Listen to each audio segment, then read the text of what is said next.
Saya Raisa. Alif Fikri. Tanggal 24 Mei, korbannya ribuan, kerugiannya triliunan, tapi sampai sekarang saya belum diperiksa.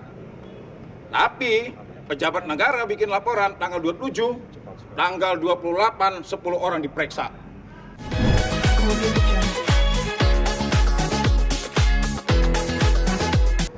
Tapi yang sangat saya sayangkan tadi, Majelis Hakim membacakan bahwa menceritakan unsur-unsurnya. Padahal, ya, saya pengen mendengar tadi kata-kata kalimat yang keluar dari mulut Majelis Hakim tadi sebenarnya perlu ditambahkan. Namun, ada bahasa seharusnya tuh. Namun, perbuatan para terdakwa tidak ditemukan niat jahat. Nah, karena yang bisa dihukum itu orang yang memiliki niat jahat. Tapi tadi majelis tidak menyinggung sama sekali. Padahal saksi ahli mengatakan seseorang itu bisa dihukum, bisa dipidana kalau ditemukan niat jahat. Tetapi perbuatan dari Adam Denny, termasuk juga Nimade, tidak ada niat jahatnya. Kalau orang membunuh, dia ada perbuatannya, mau merampok, mau meras, ada niat jahatnya. Tapi nggak ada disebutkan bahwa Adam Denny dan Nimade ini punya niat jahat. Itu yang pertama. Nah, yang kedua, ya, yang saya sangat sayangkan lagi tadi bahwa tidak sama sekali dibahas oleh Majelis Hakim fakta persidangan bahwa benar transaksi jual beli ini tidak membayar pajak. Tadi panjang lebar dia bercerita, tidak pernah disebutkan sama sekali fakta persidangan bahwa benar terjadi transaksi jual beli. Penjualnya Nimade, pembelinya AS, dan tidak bayar pajak. Artinya kerugian negara tidak disebutkan di situ. Nah, sekarang perbuatan Adam Denny ini kan terbukti. Walaupun dia katakan bahwa kami sudah mengatakan bahwa iya benar bahwa yang dilakukan Adam Denny ini benar, tidak sesuai dengan peraturan perundang-undangan yang sudah ditetapkan oleh pemerintah, tata cara pelaporannya. Benar, kami akui kesalahan Adam Denny tidak sesuai dengan peraturan yang sudah ditetapkan oleh pemerintah, cara pelaporannya. Nah, sehingga tadi majelis menyimpulkan bahwa laporannya tidak sesuai dengan peraturan pemerintah loh, jadi kita dianggap tidak memberikan informasi. Tapi yang dipermasalahkan itu adalah begini, yang disampaikan Adam Denny ini fakta sebenarnya atau hoax? Kan benar yang disampaikan Adam Denny ini, artinya perbuatannya itu ada gitu. Tapi kenapa tidak dipertimbangkan? Coba kalau seandainya dia umpamanya, oh ya benar, yang disebutkan, yang dilakukan oleh Adam Denny ini salah, tidak sesuai dengan peraturan pemerintah. Namun apa yang disampaikan, perbuatan itu ada, benar perbuatan itu. Artinya apa? Kegiatan itu benar merugikan keuangan negara. Tidak membayar pajak itu kan keuangan negara rugi. Harusnya bayar pajak, tapi tidak bayar pajak. Nah, tidak dibahas tuh sama Majelis Hakim. Tapi nggak masalah lah, ya. Memang saya sudah ngomong sama Adam Denny bahwa kalau seandainya putusannya itu menurut kami tidak sesuai dengan tingkat kesalahan Adam Denny, kita menyatakan banding. Makanya tadi yang teman-teman nanya sama Adam Denny, bagaimana tentang putusannya? Ini kan belum inkrah. Tadi Majelis Hakim menyatakan bahwa putusan ini belum bisa dilaksanakan. Jadi termasuk handphone Adam Denny belum boleh dimusnahkan. Barang-barang bukti jangan dihilangkan dulu. Kenapa? Karena Adam Denny masih memiliki keyakinan seyakin-yakinnya bahwa benar ada perbuatan yang merugikan keuangan negara. Gitu. Ibu gimana Bu menanggapinya hasil putusan? Udah nggak bisa ngomong apa-apa lagi ya. Teman-teman bisa lihat sendiri hasilnya seperti itu. Kalau menurut saya nggak adil sama sekali. Seperti kata Adam tadi lah, ada pesanan ini. Ya sudah, mau apa lagi, kata Pak Herwanto, kita banding nanti ya kita jalanin aja lagi.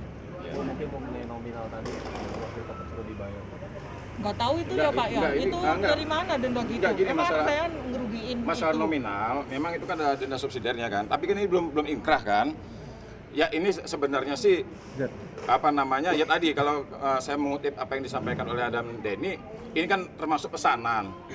Sampai sekarang kejaksaan tidak berani menjawab apakah pernah ya semenjak undang-undang ITE itu diundangkan, pernah nggak dia menuntut orang dengan tuntutan 8 tahun?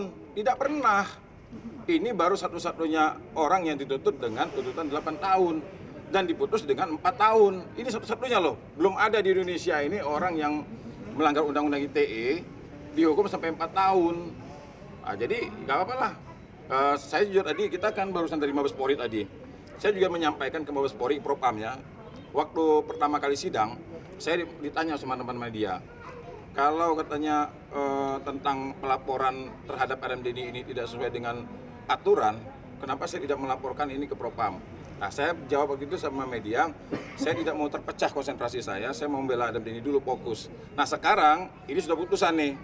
Nah, saya sudah menyampaikan tadi ke Propam tentang perkara, bagaimana perkara yang dilaporkan oleh seorang pejabat negara tanggal 27 buat laporan, tanggal 28 saksi-saksi ada 10 diperiksa hari itu juga, tanggal 1 Adam Denny ditangkap. Nah, kebetulan kami tadi ke Mabes Polri, saya juga buat laporan nih. Saya juga menangani perkara ini korban-korban koperasi. Tanggal 24 Mei kami laporan, sampai sekarang Mabes Polri belum meriksa kami. Nah, artinya apa harus saya jadi anggota dewan dulu agar laporan itu cepat, ekstra kilat? Nah, ini saya juga mau menyampaikan kepada Propam, cuma alhamdulillah si Propam sudah menerima.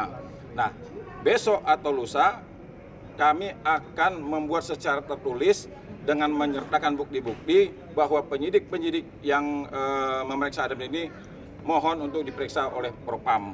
Nah, ini kalau seandainya nanti terdapat pelanggaran-pelanggaran, ini menjadi bahan kami untuk kami masukkan ke dalam memori banding kami.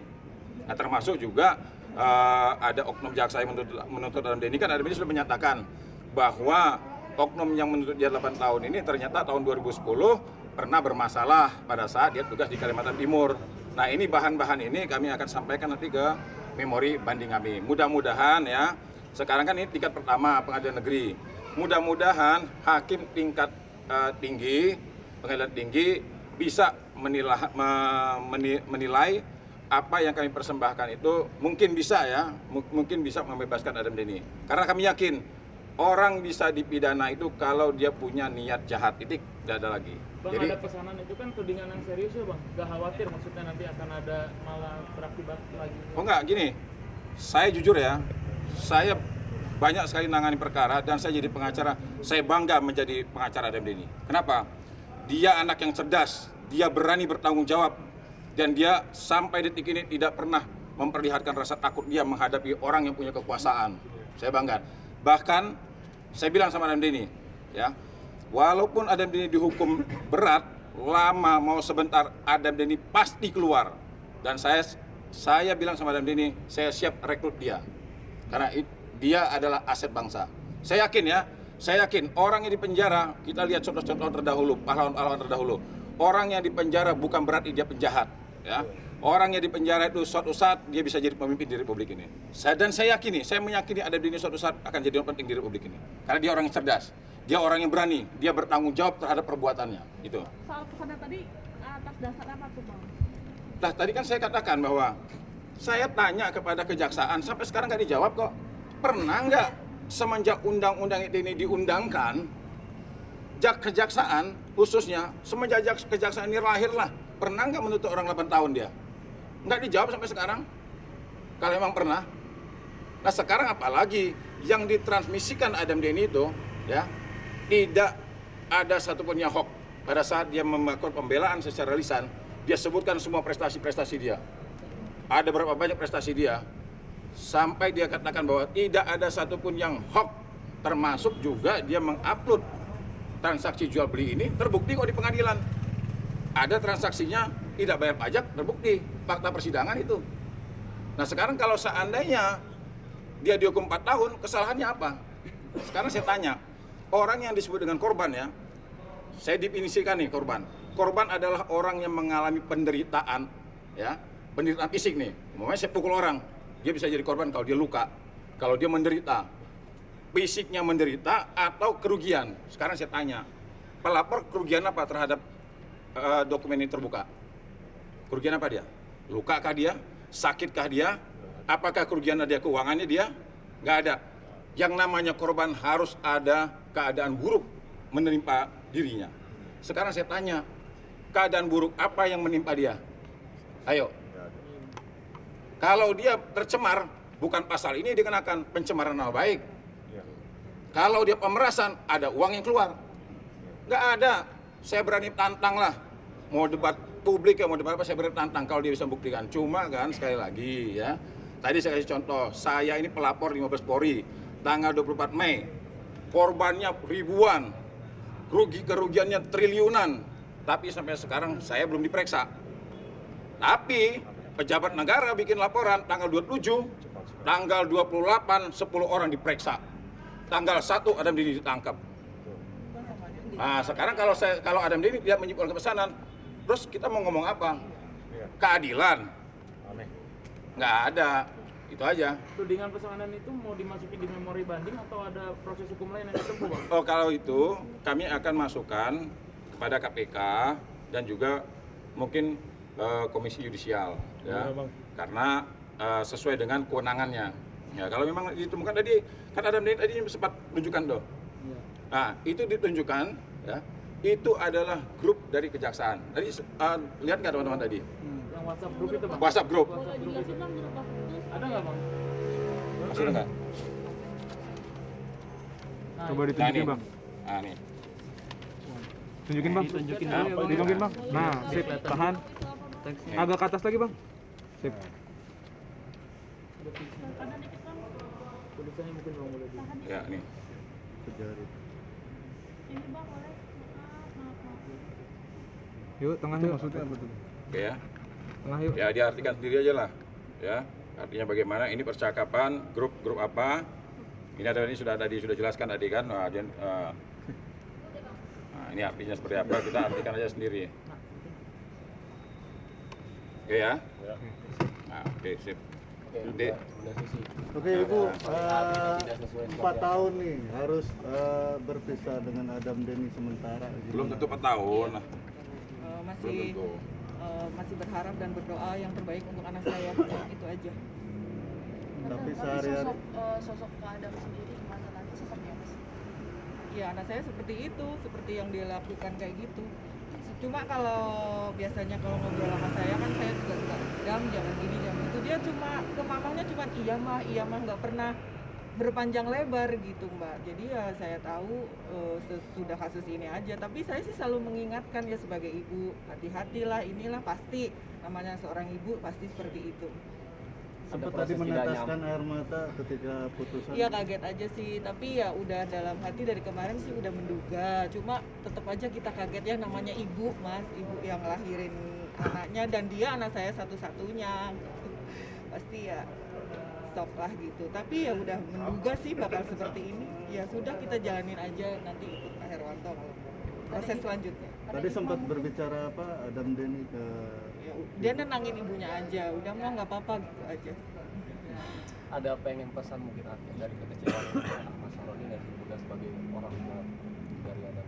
Saya cuma berpikir gini aja ya, saya kan orang awam, orang bodoh, nggak tahu apa-apa. Cuma saya berpikirnya hukum di negeri ini ya seperti ini, nggak bakal berpihak, keadilan itu nggak bakal berpihak pada saya rakyat biasa gitu. Keadilan itu hanya milik orang yang berkuasa, orang yang beruang gitu. Saya buktinya sekarang kan seperti ini hasilnya. Elsa mungkin sebagai sosok yang selalu menemani Adam Deni nih, melihat akhirnya keputusan ini tidak sesuai gimana? Kaget sih. Tapi tetap support aja. Adam kayak gimana? Sih nggak tahu mau ngomong apa lagi. Kaget juga 4 tahun loh, itu lama banget. Tapi semoga aja kan nanti mau ngajuin Iya, banding tetap ya, Bang. semangat ada Pak Herwanto dan Semoga kawan-kawan. aja ada hasil yang lebih baik. Iya, mudah-mudahan. Sedih banget kalau Bang sendiri. ada rencana nanti mengunjungi langsung. Iya pasti kalau kita kan jenguk ke Rutan Mabes ke sana selalu. Tapi kira-kira Adam Deni ini tetap bersemangat untuk mungkin mendapatkan terus untuk dan sebagai anak yang Ya pasti dia orangnya keras kepala seperti itu sih, pasti kayak gitulah. Kita ikutin aja proses selanjutnya, itu aja mas. Kita ikutin aja seperti apa nantinya. Mudah-mudahan namanya seorang ibu selalu berdoa, terus berdoa untuk anaknya yang terbaik. walaupun tetap terjadi tetap ada hukuman 4 tahun mungkin gimana kira-kira terpisah dari Adam? Saya hanya ingin bicara Ya baik, yang baik-baik aja. iya, yang baik-baik Baik. aja lah. Terbaik, ya. Optimis aja. Turun. Optimis aja. Kalau memang di dunia nggak ada keadilan, ya udah nanti kita jumpa di pengadilan akhirat. Ada info mungkin yang dari ya nanti selanjutnya hati-hati aja untuk anak saya gitu. Bang Hermanto. Saya mau tambahin dikit ya. Nah, ini untuk KPK nih. Ya, ada ini kan berulang kali menyatakan KPK, tolong dong. Saya juga sudah menyampaikan informasi ya. Ya, toh KPK jangan hanya telepon-telepon saya melulu. Ya, KPK ini berulang kali telepon saya sudah minta panggil dong secara resmi, pakai surat. Panggil dong saya, biar saya bisa memberi keterangan bahan-bahan apa yang ada dengan saya, yang diserahkan Adam Denny sama Nimade ke saya bisa sampaikan ke KPK dan saya bisa memberi keterangan resmi kepada KPK. Ini saya juga pertanyakan KPK ini berani atau enggak? Kok informasi kami sampai sekarang nggak jalan-jalan juga? Padahal berulang kali KPK telepon saya. Ini tolong KPK yang serius lah. Ya, kasihan nasib orang. Kalau emang terbukti ada kerugian negara, ya tindak dong orangnya. Ya kan, kalau seandainya ternyata KPK menyimpulkan kematian.